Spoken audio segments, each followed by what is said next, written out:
Warrior. Selamat datang di Ritanar.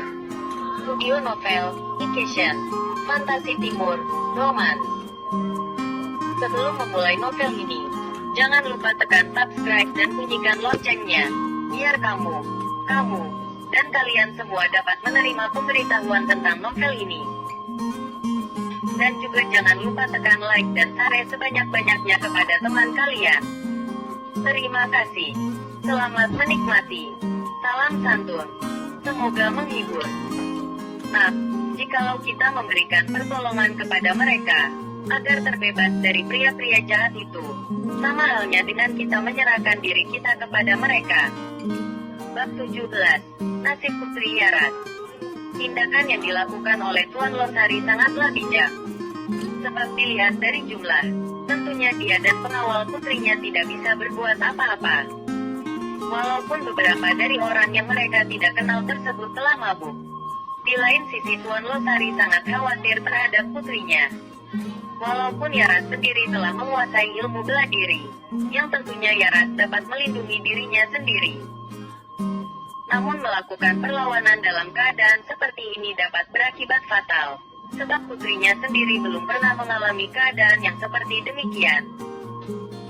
Oleh karena itu Tuan Losari memutuskan untuk sesegera mungkin menjauhi tempat itu, sebelum keberadaan mereka diketahui oleh segerombolan orang-orang yang mereka tidak kenal itu.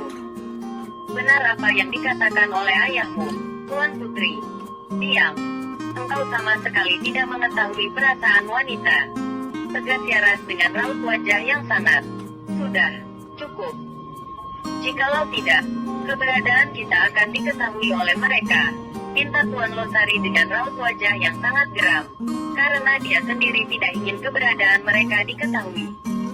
Cepat, segeralah pergi dari tempat ini, sambung Tuan Losari, seraya menarik keledainya yang telah tenang. Di saat yang bersamaan, seorang pemuda yang tadinya memperhatikan tingkah mereka dari jauh, tiba-tiba saja muncul di hadapan ketiganya, yang membuat mereka sangat kaget dan panik dengan keadaan yang ada. Siapa? Engkau? Tanya Tuan Losari, seraya menarik pedang yang tersarung rapi di pinggang kanannya, untuk berjaga-jaga atau waspada terhadap pemuda tersebut. Pemuda itu tertawa kecil, menatapi ketiganya dengan tatapan yang sangat sinis. Tidak penting untuk kalian ketahui, siapa diriku, pintanya, seraya berjalan perlahan-lahan mendekati mereka bertiga. Jangan mendekat, tegas pengawal Putri Yaras, seraya mengarahkan ujung pedangnya kepada pemuda tersebut. Pemuda itu mengangkat kedua alis matanya, serta menatapi ketiganya dengan penuh rasa curiga, sebelum mengambil pedangnya dan mendorong ujung pedang dari pengawal Yaras. Jangan berpikir bahwa aku takut dengan ancamanmu. Pemuda itu kemudian memperhatikan ketiganya secara mendalam. Rupanya mereka ialah pedagang dari Pulau Nugrei. Benar pemuda itu. Apa yang engkau inginkan dari kami? Tanya Yaras. Sebelum melangkah 2 langkah lebih dekat dengan pemuda tersebut. Biarkan kami pergi, sambungnya. Pemuda itu menatapi Yaras sesaat dengan tatapan yang sangat sinis, sebelum mengalihkan pandangannya pada gerbong yang berada di belakang ketiganya. Aku tidak menginginkan satu di antara kalian, tapi apa? Tanya Tuan Losari terbata-bata. Di lain sisi dia nekat mengorbankan apa saja yang dimilikinya, asalkan mereka bertiga terbebas dari pemuda itu. Dan juga keberadaan ketiganya tidak diketahui oleh orang-orang yang tidak mereka kenal tersebut. Jikalau kalian ingin aku melepaskan kalian bertiga, serahkan gerbong milikmu itu kepadaku. Pinta pemuda itu diikuti suara tawa yang menggelegar, membuat beberapa orang dari gerombolan yang tidak dikenal ketiganya mengetahui keberadaan mereka, dan segera melaporkan hal tersebut kepada pemimpin mereka. Pangeran, kita kedatangan tamu yang tidak diundang. Pinta salah seorang yang mengetahui keberadaan mereka bertiga kepada pemimpinnya. Dengan tatapan yang sangat sinis mengarah kepada Tuan Losari yang telah melewati gerbong, tempat terkurungnya gadis-gadis yang tidak berdaya tersebut. Segerombolan orang-orang yang tidak dikenal oleh Tuan Losari tersebut, tidak lain adalah Tuan Nugraho dan para pengawal. Mereka menghabiskan malam di situ, Oleh karena tidak bisa melewati hutan itu dalam gelapnya malam menuju ke tempat tujuan mereka. Tahan mereka, pinta Tuan Nugroho. Seraya bangkit dari duduknya dan langsung bergegas menuju ke arah Tuan Losari. Yaras dan pengawal Yaras berada. Berhenti. Jikalau kalian ingin selamat. Tegas Le Minhao, yang bergerak cepat menghampiri ketiganya, diikuti Tuan Nugroho dan 7 orang pengawalnya. Ayah, apa yang harus kita lakukan? Tanya Yaras penuh ketakutan, melihat Tuan Nugroho beserta pengawalnya memiliki tampang yang sungguh mengerikan. Tenang, nak, cetus Tuan Losari, yang terlihat sangat panik dengan keadaan yang mereka alami. Di lain sisi Tuan Losari sendiri ingin melarikan dirinya, ketika Tuan Nugroho dan para pengawalnya menghampiri mereka. Namun dia tidak bisa berbuat apa-apa, sebab putrinya tidak mampu berlari. Oleh karena itu dia ingin menghadapi Tuan Nugroho dengan dingin, agar Tuan Nugroho dan para pengawalnya bisa melepaskan mereka bertiga. Apa yang kalian mau? Pinta pengawal Yaras, seraya melangkah selangkah ke depan untuk menghadang Tuan Nugroho beserta bawahannya. Tuan Nugroho tertawa kecil, dengan tatapan yang sangat sinis mengarah kepada ketiganya, sebelum menyadari keberadaan pemuda yang melepaskan ketiganya pergi meninggalkan tempat itu. Su Zhao, apa yang engkau lakukan? Aku tidak melakukan apa-apa, Pangeran. Aku hanya menahan barang yang mereka bawa, cetus Su Zhao. Menahan barang yang dibawa mereka, bukankah? Pinta Tuan Nugroho terhenti, ketika melihat gerbong kecil dan juga keledai milik Tuan Losari telah dijarah oleh Su Zhao. Seketika ketiganya tersadar, bahwa pemuda yang telah menjarah barang-barang mereka ialah sekomplotan dengan orang-orang yang menahan mereka sekarang. Tuan Losari diam sesaat, sebelum melangkah mendekati pengawal putrinya. Lindungilah putriku, bisiknya.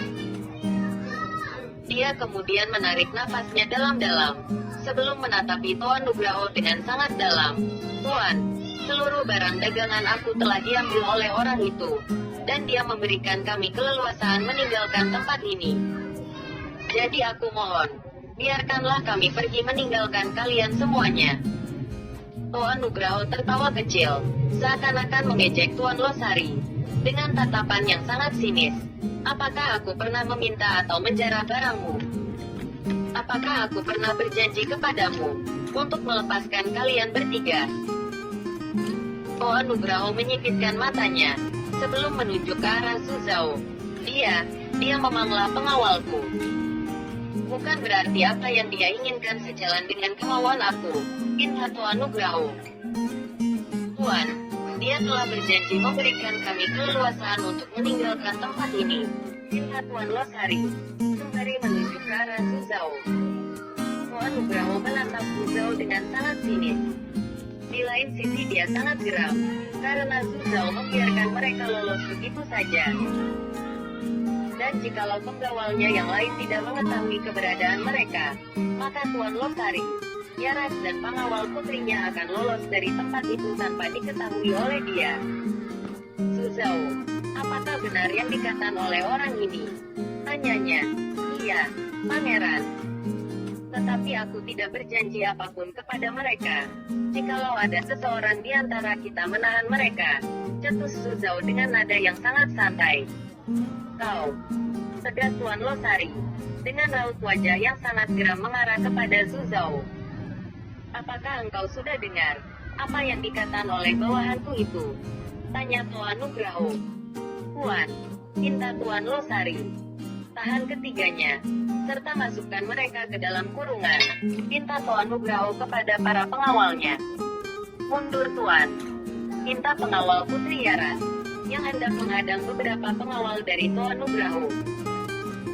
Tuan Losari menarik tangan kiri pengawalnya, untuk menenangkan amarahnya. Ikuti apa yang mereka katakan, bisiknya, sebelum mengalihkan pandangannya kepada putrinya.